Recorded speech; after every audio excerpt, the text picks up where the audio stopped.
Hello दोस्तों, स्वागत है मेरे यूट्यूब चैनल पे। आज का हमारा टॉपिक है क्वांटम नंबर्स, क्वांटम संख्याएं। तो क्वांटम संख्याएं वे संख्याएं होती है दोस्तों जिससे हम किसी परमाणु के इलेक्ट्रॉन के बारे में संपूर्ण जानकारी प्राप्त कर सकते हैं। जैसे कि इलेक्ट्रॉन की दूरी क्या है, उसकी ऊर्जा स्तर क्या है, इन सब की जानकारी हम क्वांटम नंबर से ज्ञात कर सकते हैं। तो क्वांटम संख्याएं 4 टाइप्स के होते हैं, 4 प्रकार के होते हैं। पहला जिसे हम कहते हैं मुख्य क्वांटम संख्याएं, प्रिंसिपल क्वांटम नंबर्स। दूसरा होता है एजीमुथल क्वांटम नंबर्स, द्विगंशी क्वांटम संख्याएं। तीसरा होता है मैग्नेटिक क्वांटम नंबर्स, यानी कि चुंबकीय क्वांटम संख्याएं। चौथा होता है स्पिन क्वांटम नंबर्स, यानी चक्रण क्वांटम संख्याएं।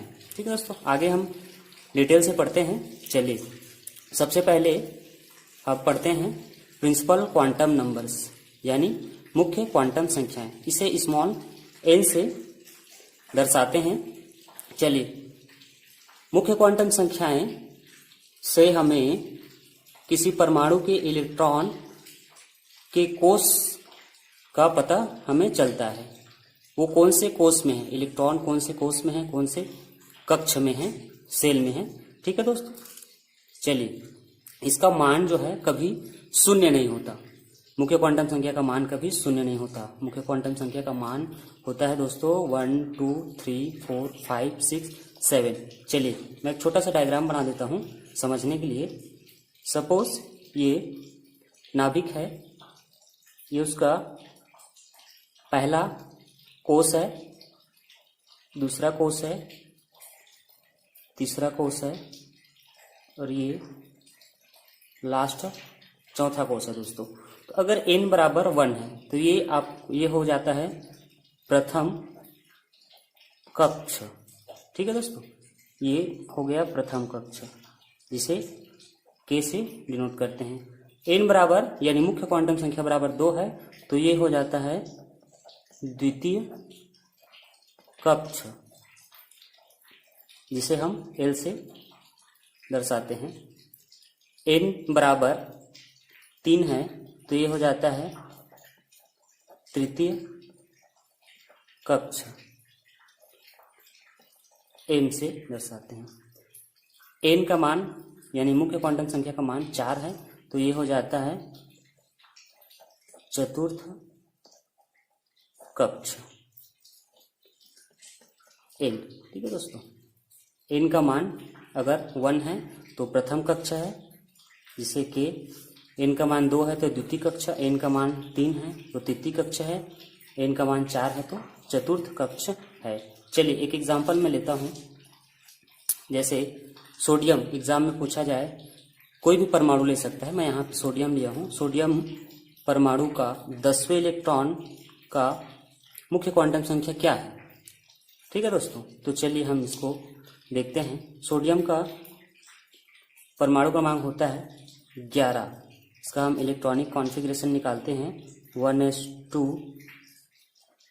2s2 2p6 3s1। अब हमें इसमें देखना है 10वां इलेक्ट्रॉन कौन सा है दोस्तों।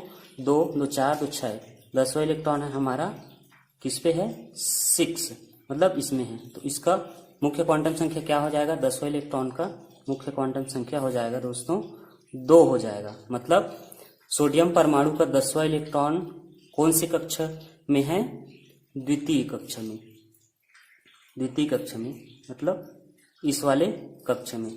ठीक है दोस्तों, अगर 11वां का पूछा जाए तो 11वां इलेक्ट्रॉन कौन सा है, ये है 2 2 4 2 6, 2 2 4 6 6 4 10 और एक 11वां। तो 11वां का कौन सा है, n का मान 3 हो जाएगा। मतलब इसका जो लास्ट सोडियम का अंतिम इलेक्ट्रॉन है वो कौन सा कोष में है, तृतीय में।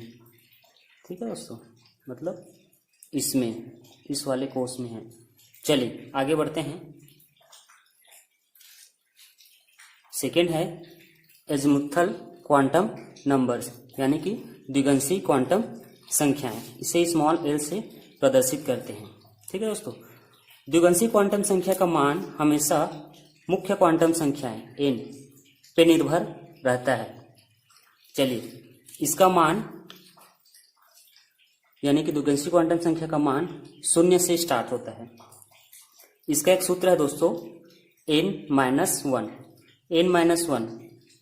ठीक है दोस्तों, इसका मतलब होता है द्विगंशी क्वांटम संख्या, एजीमुथल क्वांटम संख्या का मान हमेशा मुख्य क्वांटम संख्या के मान से क्या होता है, -1 है, मतलब एक कम होता है। द्विगंशी क्वांटम संख्या का मान प्रिंसिपल मुख्य क्वांटम संख्या के मान से एक कम होता है। ठीक है दोस्तों, चलिए देखते हैं आगे। सपोज n यानी मुख्य क्वांटम संख्या का मान अगर 1 है, हम इस वैल्यू को इसमें पुट करते हैं तो हमें क्या मिलेगा, 0। तो द्विगंशी क्वांटम संख्या से हमें क्या पता चल रहा है, l का मान 0, मतलब ये द्विगंशी क्वांटम संख्या का मान क्या हो गया, 0। मतलब इसमें क्या पता चल गया दोस्तों, हमें क्या मिल गया, एक उपकोष। द्विगंशी क्वांटम संख्या से हमें किसका पता चलता है, उपकोष का, सब सेल्स का पता चलता है दोस्तों। चलिए आगे बढ़ते हैं। अगर मुख्य क्वांटम संख्या का मान 2 है तो द्विगंशी क्वांटम संख्या का मान क्या हो जाएगा, 0 और 1, मतलब इसमें हो गया 2 उपकोष। ठीक है दोस्तों, 2 उपकोष, मैं बताऊंगा कौन कौन से उपकोष। 2 उपकोष प्राप्त हो गया, ज्ञात हो गया हमें। अगर मुख्य क्वांटम संख्या का मान 3 है दोस्तों, तो द्विगंशी क्वांटम संख्या का मान क्या हो जाएगा, 0, 1 और 2, मतलब इसमें 3 उपकोष का हमें पता चलता है। अगर मुख्य क्वांटम संख्या का मान 4 है तो द्विगंशी क्वांटम संख्या का मान क्या हो जाएगा, 0, 1, 2, 3, मिल गया 4 उपकोष। तो हम देख सकते हैं 0, 1, 2, 3, एक उपकोष में ये हो जाता है S, दूसरा हो जाता है P, तीसरा हो जाता है D, चौथा है F। 0 इसका मान 0 हो जाता है दोस्तों। P उपकोष का मान 1 हो जाता है। D उपकोष का मान 2 हो जाता है। F का मान 3 हो जाता है दोस्तों। ठीक है, ये वैल्यू हमें याद रखना पड़ेगा। S उपकोष का मान 0, P उपकोष का 1, D उपकोष का 2, F उपकोष का 3। तीसरा है दोस्तों मैग्नेटिक क्वांटम नंबर्स, चुंबकीय क्वांटम नंबर्स। इसे हम स्मॉल n से दर्शाते हैं। इसका एक फॉर्मूला है दोस्तों 2l+1। इस फार्मूला से हम चुंबकीय क्वांटम संख्या का मान ज्ञात कर सकते हैं। अगर द्विगंशी क्वांटम संख्या का मान 0 है तो चुंबकीय क्वांटम संख्या का मान भी 0 होगा। ठीक है दोस्तों, इसका मतलब है ये इसमें क्या हो जाएगा, एक कक्षक होगा। ठीक है दोस्तों, आगे देखते हैं। आगे है, अगर द्विगंशी क्वांटम संख्या का मान 1 है और इस वैल्यू को हम इस फॉर्मूला पे पुट करते हैं और उसको सॉल्व करते हैं तो हमें चुंबकीय क्वांटम संख्या का मान कितना प्राप्त होगा, 3 प्राप्त होगा, 3। ठीक है दोस्तों, आगे देखते हैं। चलिए कैसे होगा, ये जो इस तरह से मैं डायग्राम बना दिया हूँ, तो इसका मान चुंबकीय क्वांटम संख्या का मान क्या हो जाएगा, +1, 0, -1 होगा दोस्तों। इसमें 3 कितने हैं, कक्षक कितने हो गए, 3 कक्षक। पहले वाले में कितने थे, कितना था इसका मान, 0, मतलब कितना था, सिर्फ 1 कक्षक। ठीक है, चलिए अगर द्विगंशी क्वांटम संख्या का मान 2 है तो चुंबकीय क्वांटम संख्या का मान कितना होगा, तो चुंबकीय क्वांटम संख्या का मान कितना हो जाएगा, 5। तो इसको कैसे लिखते हैं दोस्तों, पहले मतलब कितने कक्षक में बट गया है? 5। इसको लिखते हैं +2 +1 0 -1 -2। अगर द्विगंशी क्वांटम संख्या का मान 3 है तो चुंबकीय क्वांटम संख्या का मान 7, मतलब 7 कक्षक में बटा होगा। चलिए 7 हम कक्षक बना लेते हैं। सॉरी, डायग्राम काफ़ी अच्छा नहीं बन पा रहा है। 1 2 3 4 5 6 1 2 3 4 5 6 7, ठीक है। तो इसका मान कैसे लिखते हैं? +3 +2 +1 0 -1 -2 और -3, ठीक है दोस्तों। तो ये हो गया। इसमें टोटल कक्षक कितने हैं? 7 कक्षक होते हैं। इसमें 5 कक्षक, सॉरी लिखना भूल गया था, कक्षक होते हैं। चौथा है दोस्तों स्पिन क्वांटम नंबर्स, चक्रण क्वांटम संख्याएं। इसे स्मॉल s से दर्शाते हैं।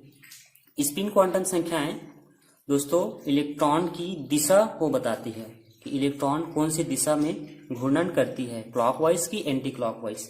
अगर इलेक्ट्रॉन दोस्तों, ये सपोज इलेक्ट्रॉन है, वो क्लॉकवाइज घूमती है तो इसका मान हो जाता है +1/2। अगर इलेक्ट्रॉन एंटी क्लॉकवाइज घूमता है तो इसका मान हो जाता है -1/2, ठीक है दोस्तों। चलिए मैं एक छोटा सा एग्जांपल ले लेता हूँ। सपोज मैं ले लिया हीलियम एटम्स लिया हूँ। इसका परमाणु क्रमांक 2 होता है। इसका हम इलेक्ट्रॉनिक कॉन्फ़िगरेशन निकालते हैं तो ये हो जाता है 1s2, ठीक दोस्तों, 1s2। इसमें हम इलेक्ट्रॉन भरते हैं इस तरह से, ठीक है दोस्तों। ये जो है जिसका एरो ऊपर की ओर है, ये बता रहा है कि हमें इलेक्ट्रॉन क्लॉकवाइज घूम रहा है। और ये जो इलेक्ट्रॉन जो नीचे की ओर दर्शा रहा है, ये हमें बता रहा है कि इलेक्ट्रॉन कैसे घूम रहा है, एंटी क्लॉकवाइज घूम रहा है, ठीक है दोस्तों। उम्मीद करता हूँ आपको अच्छा लगा होगा।